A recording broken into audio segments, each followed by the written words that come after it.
अस्सलाम वालेकुम बच्चों, उम्मीद आप सब खैरियत से होंगे।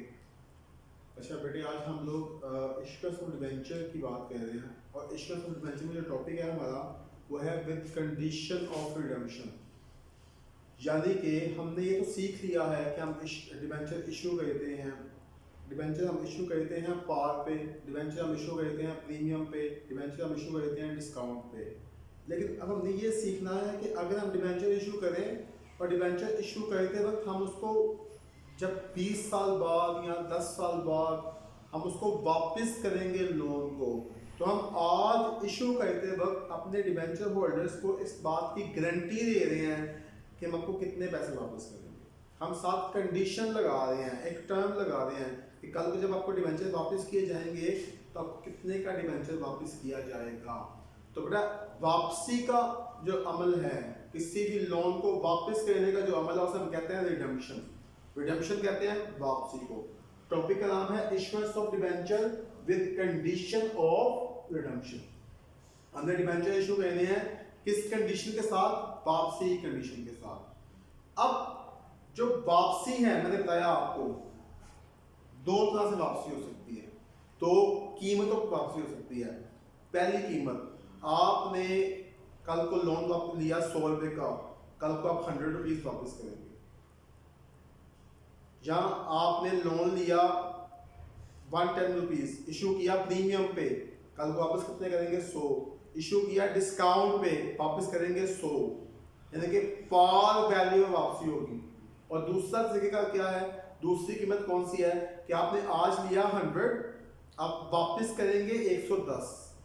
आपने आज लिया 90, कल को वापस करेंगे 110। यानी कि जो वापसी है या तो वो एट पार होगी या एट प्रीमियम होगी। इस तरह देखिएगा बेटे, टॉपिक का नाम है issuance of debenture with condition of redemption. ये जो इश्यूएंस ऑफ डिबेंचर है, हमने बोला ये issuance of debenture at par भी हो सकती है, ये issuance of debenture at premium भी हो सकती है, ये issuance of debenture at discount भी हो सकती है।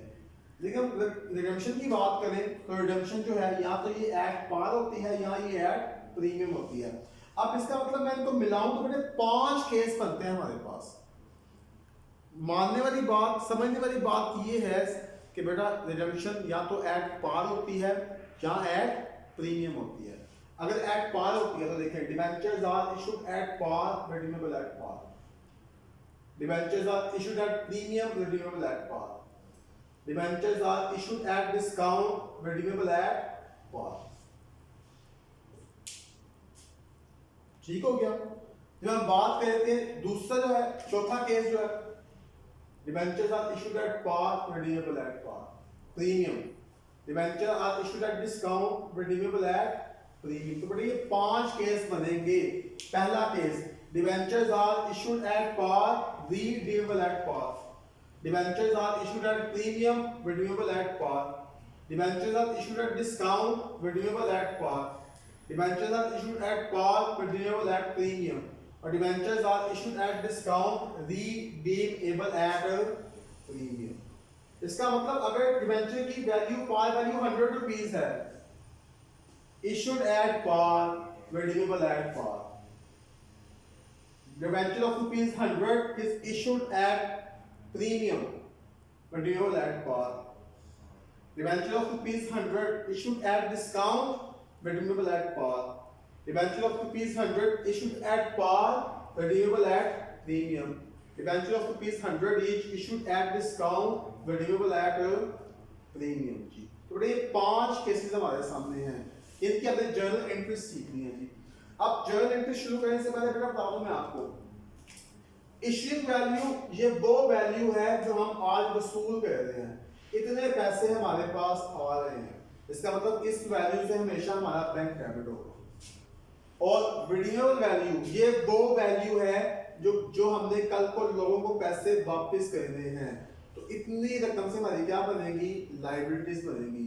बेटा बैंक हमेशा डेबिट होते हैं और लायबिलिटीज हमेशा क्रेडिट होती है। इसका मतलब अगर मैं पहले केस की बात करता हूं, मैं कहता हूं debentures are issued at par. देखिए, a debenture of rupees 100 is issued at rupees 100। इसका मतलब आज पैसे बैंक में कितने आ रहे हैं? 100 रुपीस के हिसाब से। तो बेटा यहाँ पे बैंक अकाउंट डेबिट होगा,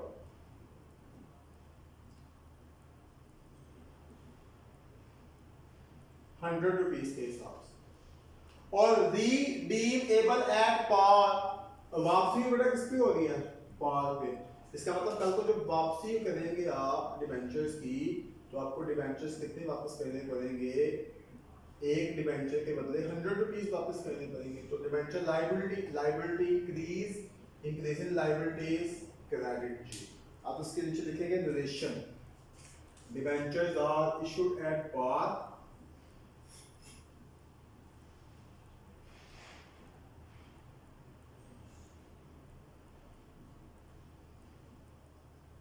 issued at par, redeemable at par। आपने इशू किया पार पे, वापसी भी किस पे होगी? पार पे होगी बेटा। इस एंट्री में देखिएगा आपका बैंक अकाउंट डेबिट हुआ है, ये as a increasing asset debit हुआ है, और लायबिलिटी भी इंक्रीज हुई है, ये एज ए इंक्रीजिंग लायबिलिटी करेगा। सेकंड केस देखें, debentures are issued at premium. 100 rupees का डिबेंचर हमने कितने का इशू किया है? 110 रुपए का इशू किया।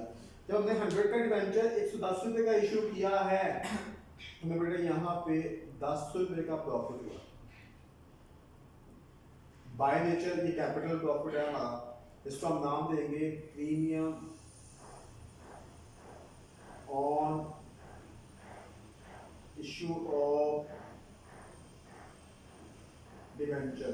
तो बेटा ये जो प्रीमियम होता है ये हमेशा क्रेडिट, इसका मतलब इशूड एट प्रीमियम, वापसी आपने इशू किस पे किया है? प्रीमियम पे इशू किया है। इसका मतलब है बेटा आज जो पैसे आएंगे वो बैंक में 110 रुपए के हिसाब से आएंगे।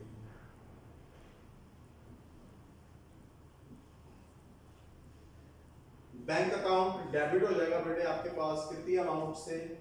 110 रुपए से।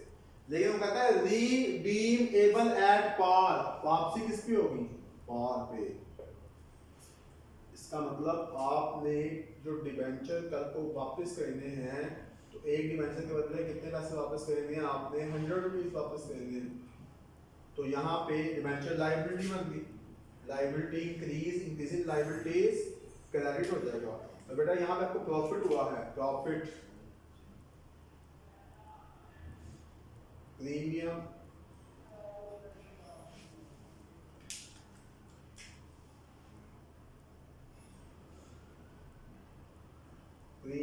ऑन इशू ऑफ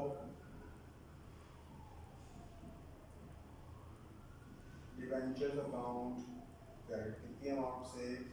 10 रुपए से। हम यहाँ पे लिखेंगे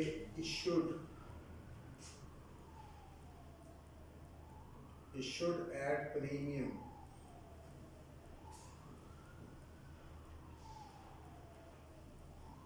redeemable at par। हमने इशू किया प्रीमियम पे, वापसी किस पे होगी?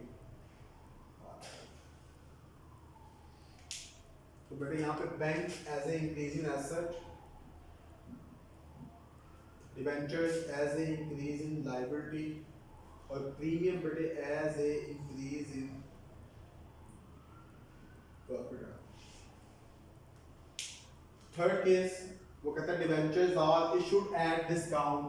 इसका मतलब ये हुआ कि यहाँ पे 100 रुपीज का जो डिबेंचर था, आपने उसे 100 का इशू नहीं किया, आपने उसे 100 रुपीज से कम पे इशू किया है। आपको बेटे यहाँ पे ₹10 का लॉस हुआ है। उस लॉस को नाम देंगे बेटा डिस्काउंट ऑन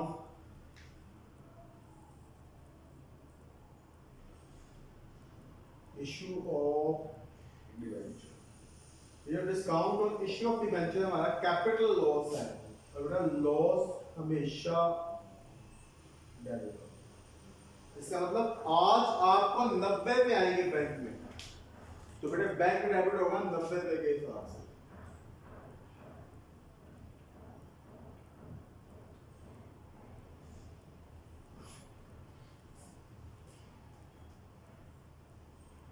और साथ देखना यहाँ पे लॉस हुआ है, उस लॉस को आप नाम देंगे डिस्काउंट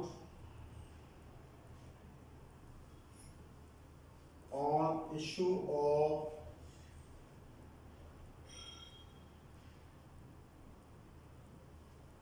डिबेंचर्स अकाउंट। कितने पैसे? 10 रुपए के हिसाब से। और रीडीमेबल एट पार, वापसी किस पे होगी? इसका मतलब लाइबिलिटी यहाँ पे कितने रुपए से आएगी? 100 रुपए से आएगी जी। डिबेंचर्स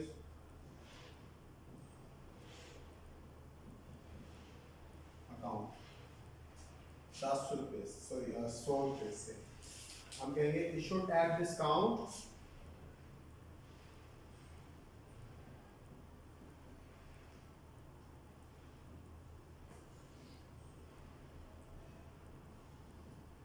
redeemable at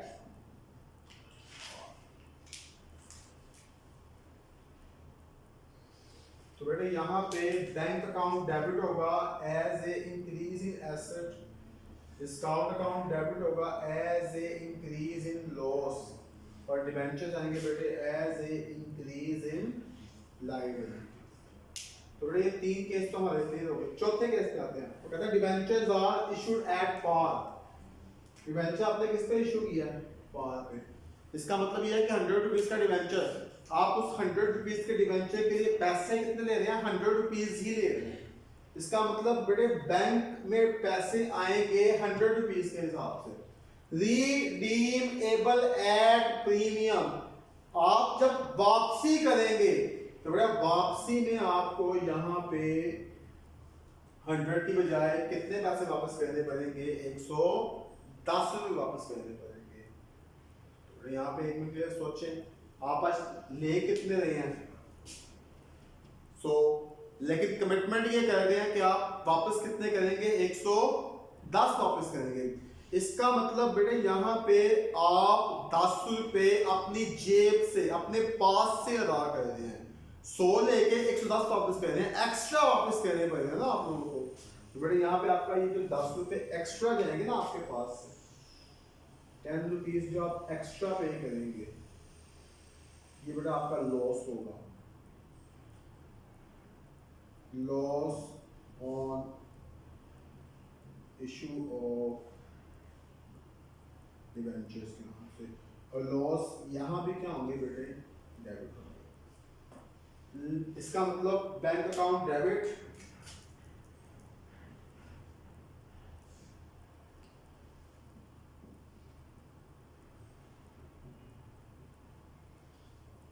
₹100 से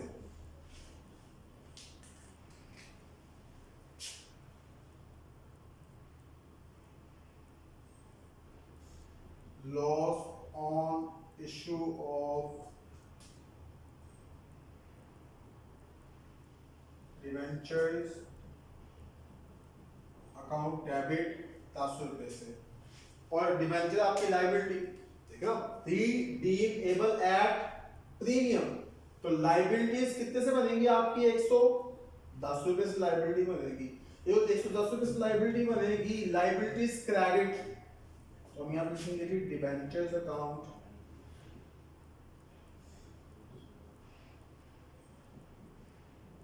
क्रेडिट। कितनी अमाउंट से आना चाहिए डिबेंचर? 110 रुपए से। यहाँ पे एक मिनट देखना, टेक्निकली देखा जाए तो ये एंट्री गलत है।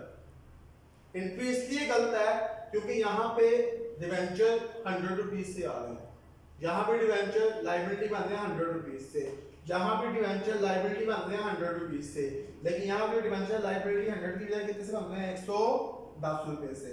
तो बेटा हमने ये बात सीख लेनी है कि डिबेंचर कभी भी 110 रुपए का नहीं आएगा। डिबेंचर हमेशा उसकी असल कीमत पे आता है, और वो असल कीमत कितनी है? 100 रुपीज है। अब अगर मैं यहाँ पे 100 रुपीज लिखता हूं तो यहाँ पे 110 रुपए आ रहा है डेबिट साइड पे, और क्रेडिट में कितना आ रहा है? 100 रुपीज आ रहा है। हमारा डबल एंट्री सिस्टम कंप्लीट नहीं हो रहा। तो बेटा यहाँ पे हमें देखना पड़ेगा। देखिएगा क्या करूंगा मैं यहाँ पे, ये जो आपकी 110 रुपीज की लाइबिलिटी है, बेसिकली ये लाइबिलिटी दो हिस्सों में बढ़ जाएगी। एक लाइबिलिटी बनेगी 100 रुपीज से, किस नाम से आएगी? डिबेंचर्स के नाम से आएगी। और बेटा जो 10 रुपये आप एक्स्ट्रा पे कर रहे हैं, आपकी लाइबिलिटी बन गई है, उसे आप नाम देंगे premium on redemption of debenture. Premium on redemption of debenture. तो बेटा ये भी लाइबिलिटी 100 रुपए के हिसाब से, ये भी लाइबिलिटी 10 रुपए के हिसाब से। तो यहाँ पे जो आपकी लाइबिलिटी है वो भी कितने हिस्सों में डिवाइड होगी? 2 हिस्सों में डिवाइड होगी। आप नाम देंगे जी यहाँ पे premium on redemption of debentures account 10 rupees से। मैं इस बात को दोबारा से रिवाइज कर देता हूँ। मैंने बोला कि आपने डिबेंचर जो 100 रुपीज था, जिसकी पार वैल्यू 100 रुपीज थी, हमने इशू किया 100 रुपीज का, तो पैसे आज आएंगे 100 रुपीज के हिसाब से। लेकिन कमिटमेंट ये हुई है कि कल को आप जब पैसे वापस करेंगे तो कितने पैसे वापस करेंगे? 110 रुपए। तो आज 100 लेके वापस आप 110 रुपए कर रहे हैं, तो यहाँ पे 10 रुपए आपके अपने पास से जा रहे हैं, एक्स्ट्रा पे किए जा रहे हैं। तो जो आप 10 रुपए एक्स्ट्रा पे कर रहे हैं बेटे, आपका लॉस है, loss on issue of debenture, debit होगा। अब यहाँ पे एक क्वेश्चन देखने आता है कि सर लॉस, देखिए लोन वापस होगा आज से 20 साल बाद, लोन वापस होगा आज से 15 साल बाद, लोन वापस होगा आज से 10 साल बाद, ऐसे है ना?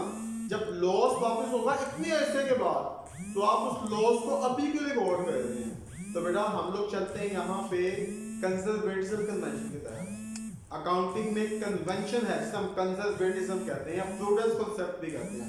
उस कॉन्सेप्ट के मुताबिक अकाउंटिंग हमेशा अपने एक्सपेक्टेड लॉसेस को लिखती है। इसका मतलब आज हम डिबेंचर इशू कर रहे हैं तो हमें पता लग रहा है कि आगे जाके हमें लॉस होगा, तो बेटा हम उसे आज लिखेंगे किसके तहत? प्रूडेंस कॉन्सेप्ट के तहत। किसके तहत? कंजर्वेटिज्म कन्वेंशन के तहत जी।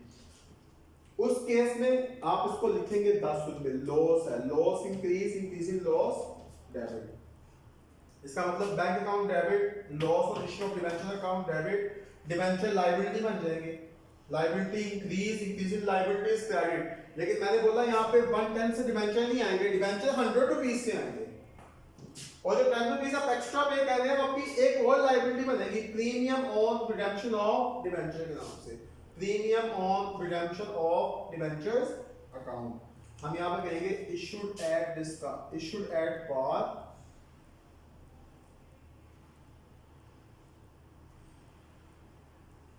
redeemable at premium।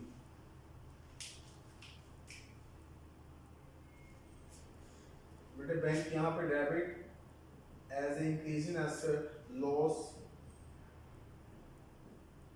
डिबेंचर यहाँ पे as a increase in liability, ये भी यहाँ पे as a increase in liability. एक बड़ा फर्क वाज़ेह कर दूं, premium on issue of debenture profit है, premium on redemption of debenture क्या है? हमारी लायबिलिटी है। लास्ट पॉइंट है बेटे, वो कह रहा है debentures are issued at discount. इसका मतलब 100 रुपीज का डिबेंचर है, इशूड एट डिस्काउंट। आपने उसे मेरे बच्चे 100 रुपीज 10 के लॉस पे इशू किया है, डिस्काउंट पे इशू किया, उसका नाम देंगे discount on issue of debentures, redeemable at premium, redeemable at premium। वापसी किस पे होगी? प्रीमियम पे वापसी होगी। इसका मतलब आज 90 रुपए ले रहे हैं, इशू कह रहे हैं 90 पे 10 रुपए का लॉस यहाँ पे हो रहा है, और फिर उस 100 वाले डिबेंचर की जो वापसी हम किस पे कर रहे हैं? 110 रुपए कर रहे हैं। इसका मतलब 10 रुपए का लॉस यहाँ पे हो रहा है और 10 रुपए का लॉस यहाँ पे हो रहा है। यहाँ हम बेटे उसको 10 रुपए एक्स्ट्रा पे करेंगे, उसको नाम देंगे हम किसका? Loss on issue of debenture. तो बेटा बैंक को ही बात है, बैंक डेबिट होगा हमारा यहाँ पे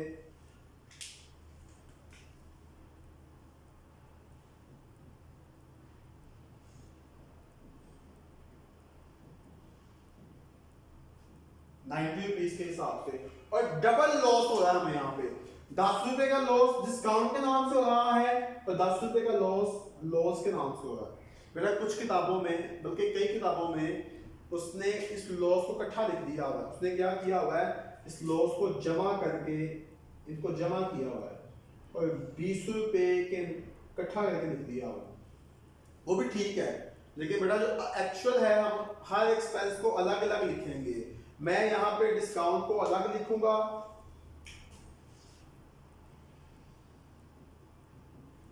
discount on issue of debenture account debit, और बेटा लॉस को अलग लिखूंगा, loss on issue of debentures account debit 10 रुपए से। इसका मतलब बैंक डेबिट होगा और ये दोनों लॉसेस भी यहाँ पे क्या होंगे, डेबिट होंगे। और डिवेंचर लायबिलिटी, तो बड़े यहाँ पे फिर वही बात, लायबिलिटी फिर कितने हिस्सों में डिवाइड होगी, 2 हिस्सों में। 10 रुपए से अलग लायबिलिटी आएगी और 100 रुपए से अलग। 100 रुपए से लायबिलिटी आएगी डिवेंचर के नाम से, और 10 रुपए से लायबिलिटी आएगी बेटा premium on redemption of debentures के नाम से। इसका मतलब बेटे यहाँ पे डिवेंचर्स अकाउंट क्रेडिट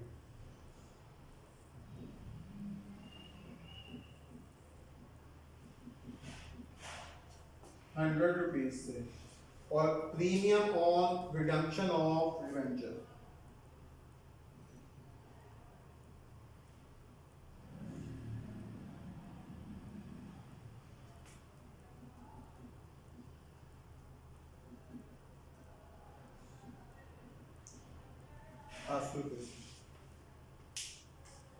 ये as a increase in asset,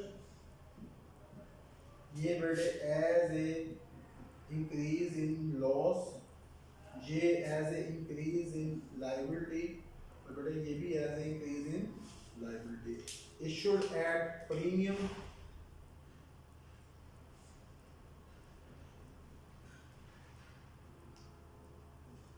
issued at discount,